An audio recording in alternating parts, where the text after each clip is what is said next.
Hey, welcome to another video. We are doing the switch to software review. What I think about the what they've done so far with the UI. It was very minimal in terms of that front, but other things they've actually improved in the on the software thing where is the games, some of the features that you know for the Switch to have, like the eShop and yeah, like that will be the portion of this review. I also want to remember games.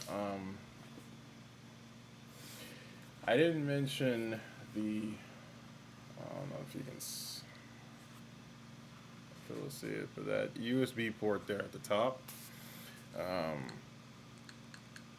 You also mentioned how people are the whole thing being used for the cameras, right? And you know about the two facial cameras that they got going on.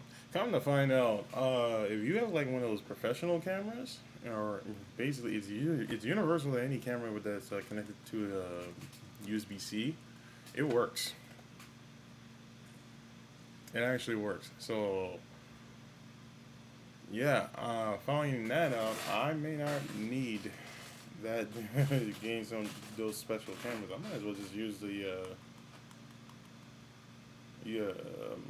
professional camera that I would have, and put a USB just to have the better quality on the face cam, because those face cams, oi. Their main one, I believe, does 720p, and that Piranha Plant one does even lower than that. So it's oi. I also I did remember saying that the literal Switch One controller, it does work on the Switch Two, which I will demonstrate as well.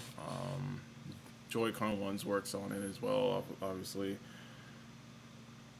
And yeah, I think that was the only admission I wanted to talk. Oh yeah, the whole thing with the heating. So I did notice that this thing heats. If you do prolonged play, it starts to heat at the bottom here, and this is where the heat sink is. So I did start noticing that. I don't know when the fan kicks in, because there's actually a fan in there, which I found out with the Switch 1 when it was doing updates. There's actually a fan in there, and I'm confused why it doesn't. Why they didn't think to have it come on when you're gaming, especially if it starts to heat up. Who knows? But essentially, that's why you got the fan in the Switch 2 dock, because this thing will heat, and I think that's also part of the problem why this thing's battery life is pretty good. You know, it gets pretty abysmal. Yeah, I think that's it. On the hardware side of things, we'll get back to with it the software side. As you can see, like I said, I did mention that the Switch 1 controller works on it, as you can see. Very smooth, very quick, snappy.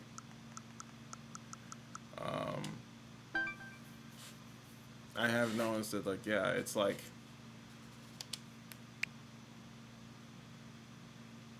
really quick, really snappy.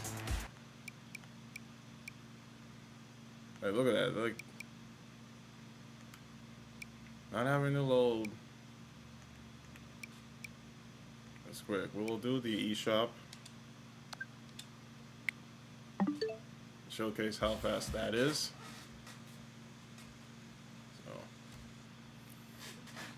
So here we are at eShop. As you can see, very snappy.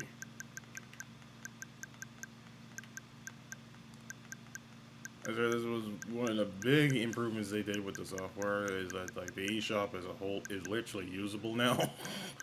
um,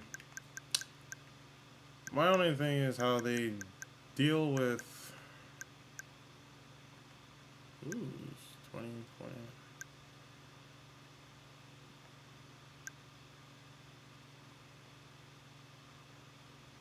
Yeah, I ain't gonna hold you. I may, I may get that. Um, yeah, no, I got distracted. I'll definitely get that. My thing with this is the search engine's a little doesn't filter well on the things if you need to look for things specifically, and boy, did they place a lot of shovelware when this game was released. Like, look at this. Now, granted, there's a lot of the Switch 1 games. You'll see when it says Switch 2 and stuff like that. It will say you'll have the Switch 2 banner on top. Well, yeah. Um, like I mentioned before,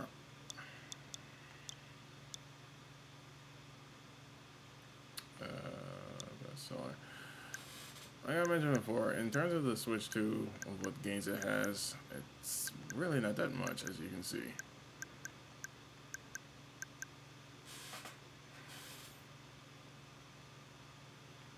So,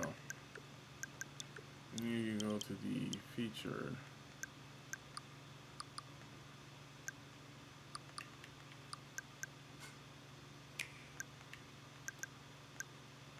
Yeah, there's not really that much games, and some of them are still not out yet. So, that's what I mean was like, I would say wait till more of the holidays where most of the releases will be out by then. And you'll get pretty much more value of, and definitely a lot more selection of games in your way when you get to play them. Especially the fact where we're still getting a whole bunch of games coming out this holiday, even for the regular Switch. So, all in all, I do see the improvement what they've done with the Nintendo eShop. Right, next, what we're going to talk about is obviously the one of the said benefits being the Nintendo GameCube classics here. Obviously, this is a Switch 2 exclusive with Nintendo Online. So far, at the time of this recording, they only released 4 games. This one, at the time of this recording, they just released yesterday. Alright, this came out on July 3rd. Today's recording is in July 4th. I already have done videos with Soul Calibur 2. I have these 2 coming soon. This one will be tomorrow. By the time you all see this video, this video will be up for tomorrow. Yeah, so far what I played out of this and like how it controls, and mind you, again, I'm playing this on the Switch. It plays so smooth, bro. Oh man, but I do wish they have a lot more selection in this, especially when like GameCube was so underrated. It was so very underrated, and so I do like that they did choose Mario Strikers. There's some games I know that likely will not put in here, like Metroid Prime. I ain't gonna hold you. I don't know if I would put that here, especially the fact that you got the remastered on the Switch. Which obviously, if you play it on the Switch too, I'm like, again, like, I realize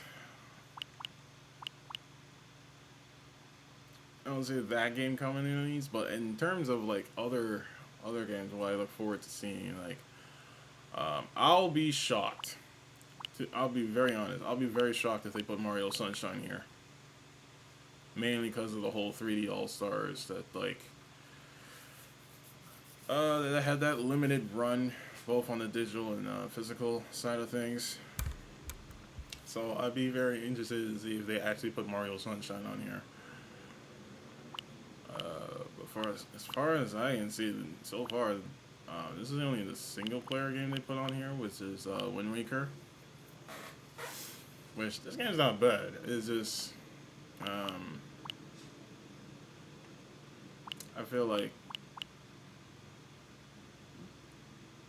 hopefully they come with the more heavy hitters, you know, from GameCube's library. But yeah,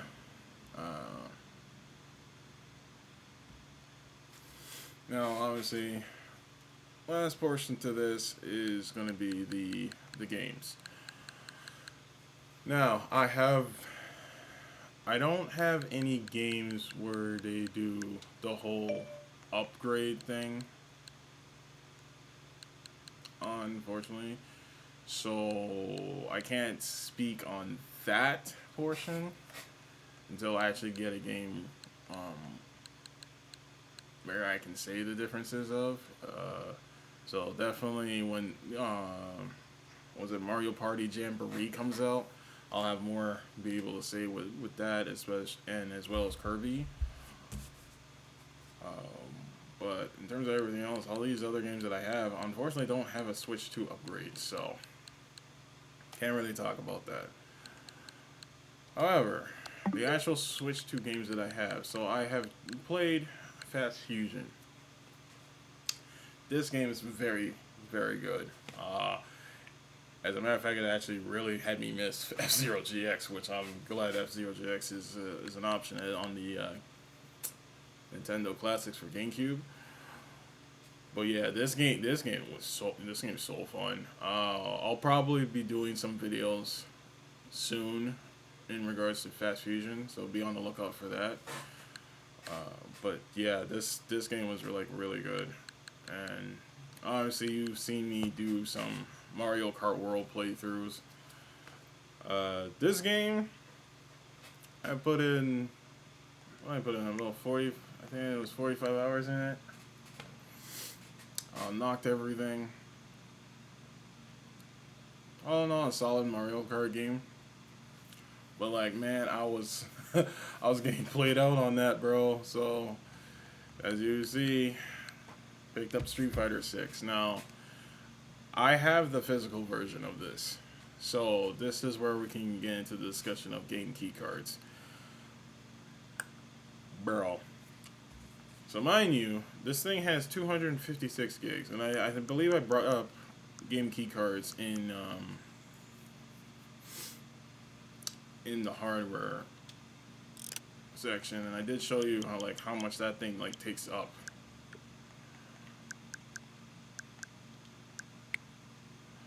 Right. Expect to see a lot of this.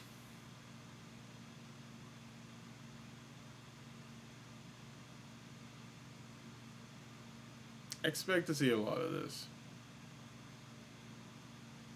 Although what kills me is this is 59.1 gigs.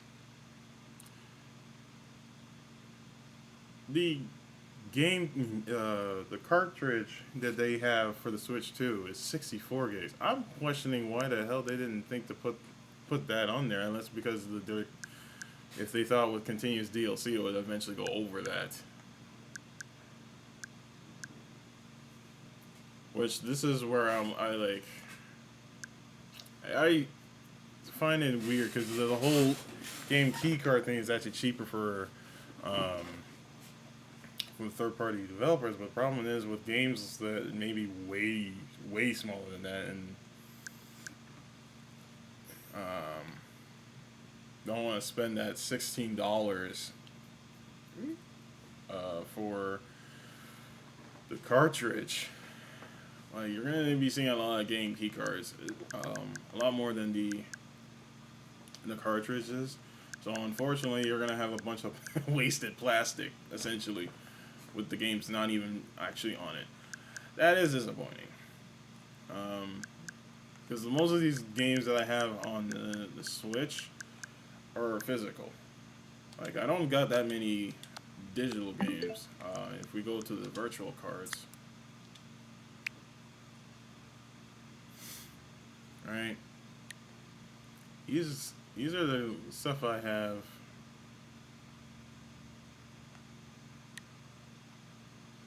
So these ones were like downloadable content and whatnot. But as you can see, in terms of the actual games, uh, as you can see, hell, look at this. Like Street Fighter 6 is not even considered a game. It's downloadable content. The downloadable content was the game. It's like, I was like, bro. In terms of like you see with Fast Fusion, that one with the Mario Kart World, because I did get the bundle, so obviously I got the digital version to this. And then I have Nickelodeon All Star Brawl and like Shredder's Revenge, and oh, that's right, I did have Mario Tennis Aces as a digital game. I don't have the physical for this. Well, anyway, as you can see, yeah, I don't have that many digital games. Yeah, obviously the 30th anniversary of Street Fighter there, and pretty much I'll be adding the addition of the that deal I just saw for Naruto Ninja Storm. So that's gonna be on here. So that's gonna be what, a total of technically 7 games with one game key card game here. Yeah.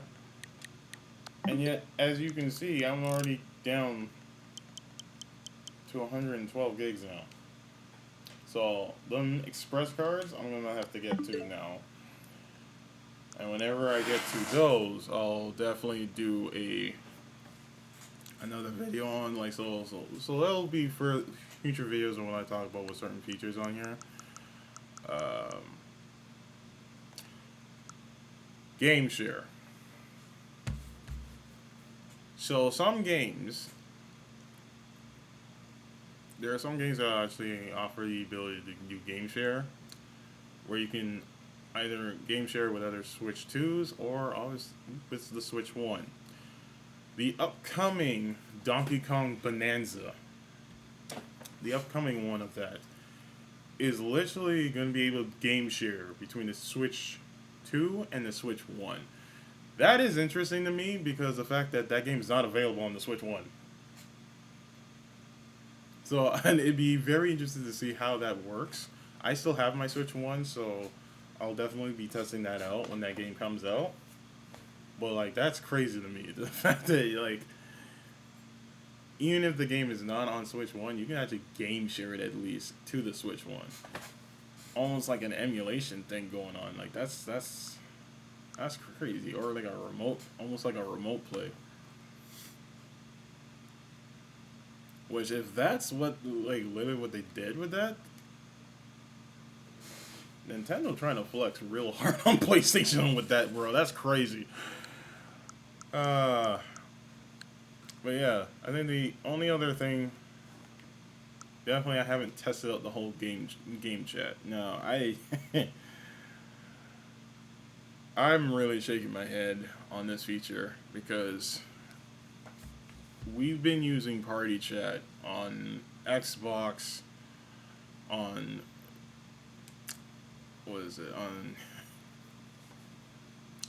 PlayStation, and for y'all PC users who heavily use Discord. Like, we've been using these for free. Hell, Discord is now on the Xbox and PlayStation. We do that stuff for free. Nintendo over here finally gets here, and they'd be charging you. Is wild to me. I ain't gonna hold you. I'll probably never use this feature. I'll likely will never use this feature. I don't really play Switch online in terms of multiplayer that much, and I can't see myself using this. I can't see myself using that. So yeah, I won't be able to speak much about the game chat and how it works because I'll probably will never use it. Um, yeah. The other things that I can show you, since I have this thing docked, is the display features you can do with this. Now, obviously, I have HDR set. I have the color range automatic. Just with I didn't want to do too much with the adjustment there. I currently have it set to 4K, but as you can see, if you used it on 1440p or lower, this is where the 120 hertz comes into play. As you can see in the description there, it only is supported at 1080p or at 1440p. We already know already from Metroid Prime 4 that its performance mode supports 1080p at 120 frames. So I'll definitely be testing that out when that game comes out. So I'll definitely be on the lookout for that. But yeah, in terms of HDR output, I put it only on capable software only. Just because I have seen results on the games that don't support it, and I would not suggest you actually have that on for those games that don't support HDR.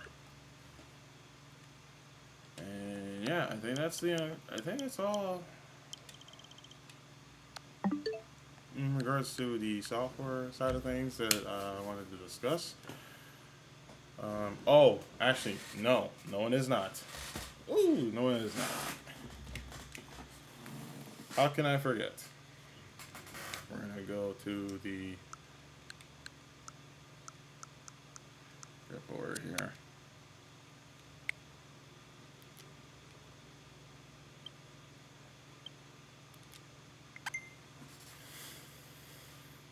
Because honestly, there's one more thing I want to discuss, and that is the whole mouse feature of this. As you can see, now I am using this Joy-Con to do this with, because I do have a mouse pad here in front of me. But as you can see,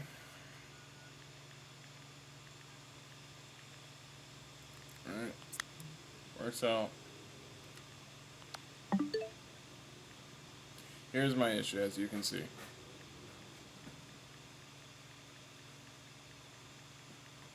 It's literally locked to whatever is facing the screen at the moment. You can't actually move the cursor here, which is, I mean, with this whole tactile thing that they got going on here with the apps, I'm like, why did they not think to do that? So I'd still have to use the analog in order to do that. So I feel like Nintendo, you need to improve on that part. You definitely need to improve on that part. Oh, I'm looking extra dark.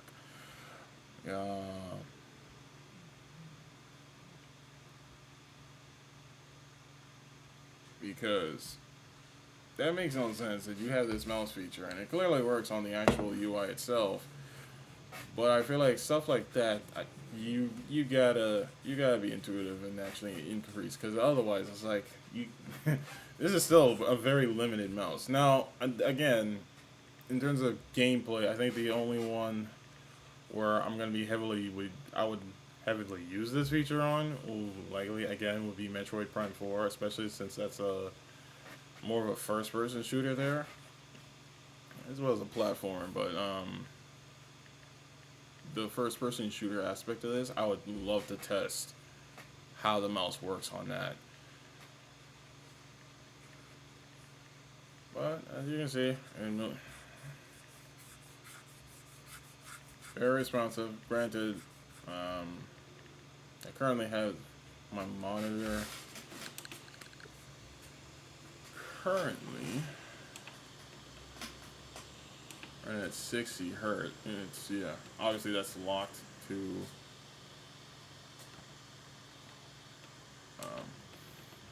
that is locked to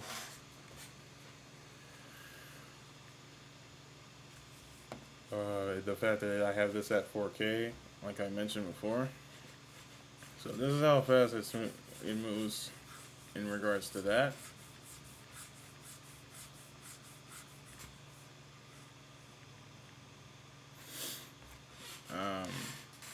Obviously, it actually runs even faster when you actually put it up to the 120 hertz. But that's a little mouse feature thing you can do with the Joy-Cons, and yeah.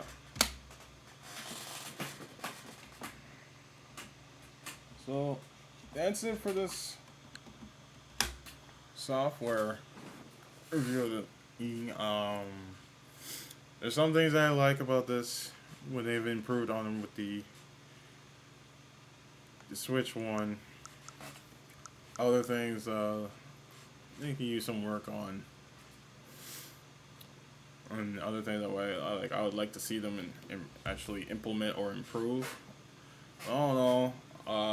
Saw enough update to the original Switch, and we'll see how much they build upon with the UI and how they deal with the games. Big thing, because obviously the big topic is the game keycard situation. But yeah, we'll see how that goes. But I hope you guys enjoyed this video. If you did, don't forget to hit that like button, comment, and share. If you're new to the channel, you enjoy my content, subscribe to the channel. Follow my social medias in the description down below. And yeah, I will see you guys on the next one. Obviously, like I said, the next video after this one will be Super Mario Strikers and the gameplay of that. That video was really fun, so be on the lookout for that. And yeah, I will see you guys on the next one. Deuces.